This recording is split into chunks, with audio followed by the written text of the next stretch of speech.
Alors, comme vous le savez, les drones représentent un enjeu opérationnel majeur pour les forces et un développement capacitaire va être accentué dans les années à venir en s'appuyant sur des acquisitions un peu plus agiles, des cycles de développement beaucoup plus courts et en accordant toute son importance au soutien en appui des opérations militaires.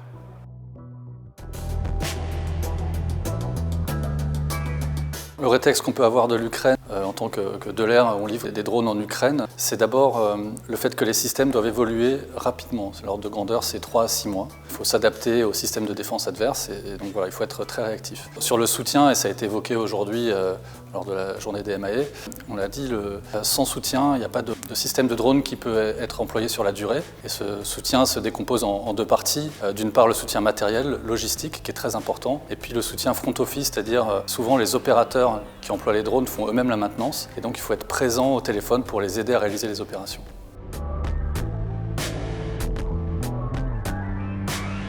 C'est une innovation au niveau du vecteur.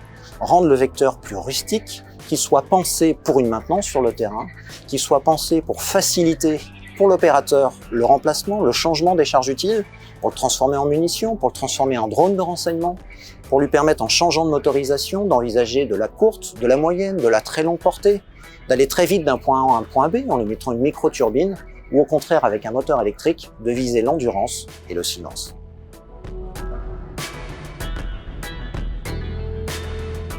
Je retiens aujourd'hui qu'il y a un sentiment d'urgence à créer les conditions d'une base industrielle et technologique de défense qui répondent aux besoins des utilisateurs en évolution constante. C'est une forme de communauté de destin dans laquelle nous sommes.